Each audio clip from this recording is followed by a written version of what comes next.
right, Canada, we need to have a talk. You see, as a democracy gets older, it starts to go through changes in its election system. And, you know, you might see other countries doing certain things like online voting, and you might be curious to try it yourself. But we really need to talk about protection. Okay, anyways, so I want to talk about specifically elections. We have some great speakers today talking about elections all in this circle, from candidates and campaigns to disinformation and the voters' sentiments directly. I want to talk about the inner circle, the jelly in the donut here, which is the technology that's being used to actually conduct the elections. You see, online voting is becoming very prevalent in Canada, and we're becoming world leaders in the use of this new technology. It's being used at sort of sub-government levels, like party leadership. So our Prime Minister and many of our premiers are elected to their party through online voting. And also we're seeing it in First Nations, land code ratifications, municipal governments. So Ontario, Nova Scotia prominently are using a lot of online voting. And now we've seen it now happen in the subnational level for the first time just this October when the Northwest Territories used it for their absentee voting. And also, for some reason, Quebec is holding a public consultation on online voting currently. So if you have something to say, you can send them a document. Federally, we don't do online voting. As Holly pointed out, I was hand-counting paper ballots on Monday, and how sweet it was. But that might not last. Elections Canada and the federal government have said not at this time, which means it could be at any time that we switch to it, or at least introduce it at a trial basis. So we're definitely doing it. Now, when we talk about protection and understanding the threats that exist to this new way of casting ballots, one document I think in Canada stands out, and that is the CSE Cyber Threats to Canada's Democratic Process.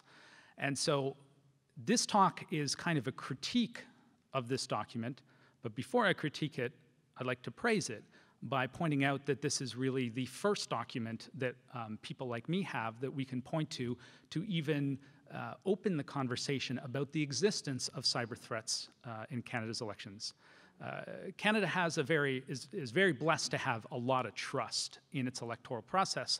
So we have to kind of go through a little bit of a process to get people to even think about the possibility of electoral fraud or interference in the voting machines or in the technology. But at the same time, we need to understand what those threats are. This document has been very influential. So we, for example, in municipal governments, see it getting cited. So in this document, there's an offhand remark that you know, the risk to municipal elections is probably going to be low from cyber threat actors. And municipalities have been using that quote to sort of help make the case for online voting, while the CSE said that it was low risk.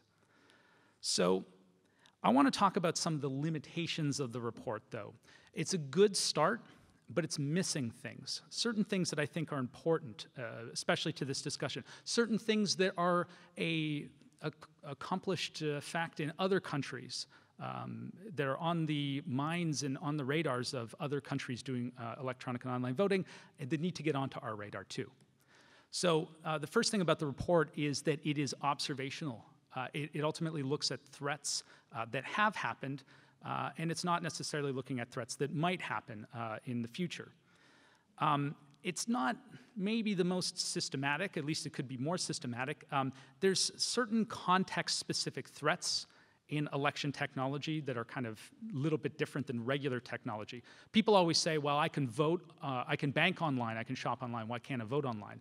Well, there's a very good reason, and that is that banks don't have a secret bank account principle. The bank knows where you spend your money, and it couldn't function and maintain your account balance if it didn't know who was sending your money and how much. But we do have a secret ballot principle in elections, and so we have a lot of properties all at the same time. It makes it hard. The report misses certain threat actors in the election process. And I think that's important because the threat actors that are missing from this report are important. They're important to a national conversation that we need to have about election cybersecurity, and I'm going to talk more about that. The other thing is, and I understand that this might not be the mandate of this report, but it doesn't really offer a pathway forward. We don't have cybersecurity standards for online voting in Canada. There's no certification and testing or guidelines even for procurement in many cases. We really need some legislative renewal. You know, the Municipal Elections Act of Ontario doesn't even mention online voting, doesn't even mention the word. We need to get ourselves to a place where we can conduct meaningful post-election audits. They're not even legal as far as we know here in Canada. So I want to sort of motivate this conversation in the context of a different document. This is the Uniformed and Overseas Citizens Absentee Voting Act of the US, UOCAVA. The United States, for the most part, doesn't do online voting, but in the context of their uniformed and overseas voters, they have done it as a trial. Now, this document is from 2008, so the Americans were looking at this already a long time ago. And I think it's actually a pretty good document, and it kind of highlights some of the things that I think that we need to be including in future updates to our cyber threats documents. So this is a little small here, but here are some of the other threat actors that really aren't being addressed currently here in Canada. The possibility of insider influence from election officials or system operators or network operators or the vendors themselves. Again, we operate in this very high-trust environment, which we're very fortunate to, but the downside is that we don't even conceive of the possibility that that insider access may have an impact on our elections. But this document does, and it actually goes through them in a very, I think, methodical way.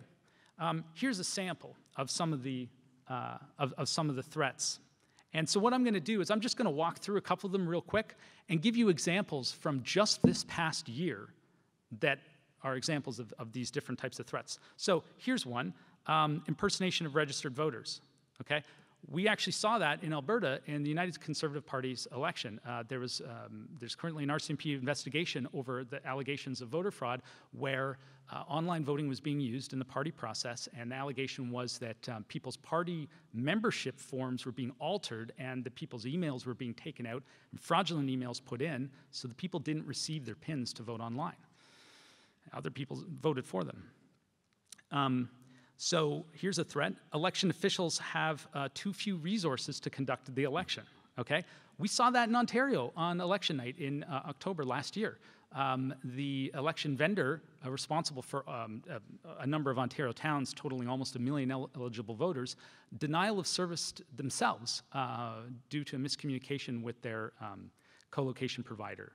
So they set the wrong bandwidth limit, and the voting website on election night basically was offline. It was sort of online, but you couldn't vote. Okay, here's one. Personal information is intercepted between the voter and election official on the internet. So this could be, the threat actor could be a hostile network operator. Well, we've seen this as well. In the Northwest Territories election, when a voter in that territory voted, their ballot went over the internet to a Cloudflare server in Toronto, and it was decrypted, and then the information was sent on to the vendor's co-location provider. So, you know, we've written about this in the context of Western Australia. We have these cloud providers, in many cases, you know, multinational or US-owned cloud providers with this privileged access to Canadian balloting data. I think that's a conversation that we need to have if we're okay with that. Maybe we are, I don't know. But certainly this is what the technology is actually doing. So when we're doing threat analysis, you better believe that this is a possible threat. Malicious code on the voter's computer. We raised this issue in the summer with Northwest Territories. Power and Politics had me come on the show. I mean, computer scientists on Power and Politics, and a professor no less. That was that was a really cool experience. We were talking about client-side security. What happens if I put a vote swapping browser plugin onto your computer when I'm visiting you for supper or something, and you go to the bathroom, and I take my USB key and install it. At the time, the vendor had said, well, it's going to be difficult to develop a plugin to change that many votes. But then it turns out that the Northwest Territories has a low population, so the vote margins were in many cases very small, as low as 5. So I might have been able to change an election outcome if I was that dedicated to do that, and I was a malicious threat actor. Okay, here's another one.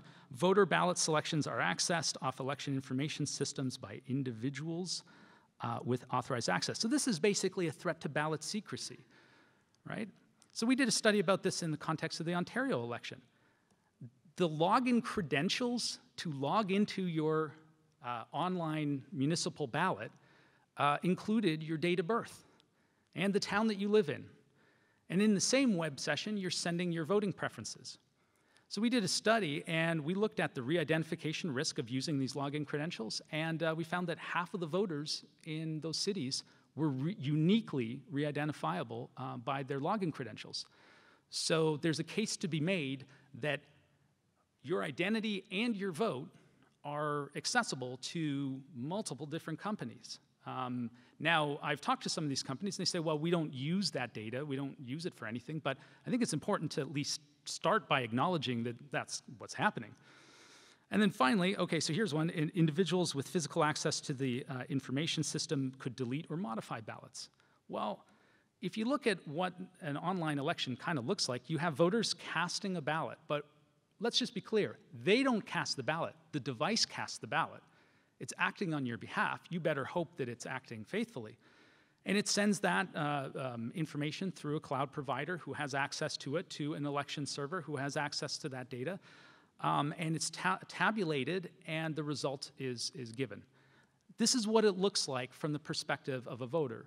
Or more importantly, this is what it looks like from the perspective of a candidate who ran in the election, lost unexpectedly, lost their life savings, and knocked on 1,000 doors, and wants to understand why they lost. Now, maybe they lost for legitimate reasons, or maybe something went wrong, and they just want to get answers. But when they go to try to find those answers, this is what it looks like. All right, and so there's actually lawsuits that are starting to emerge from this. This is a lawsuit that came out of the 2018 Ontario municipal election. And based on this, I expect that we will see more. But here's one more. In Switzerland earlier this year, so Swiss Post was building an online voting system, and so there was going to be this sort of national, some of the cantons in Switzerland were going to use this online voting system.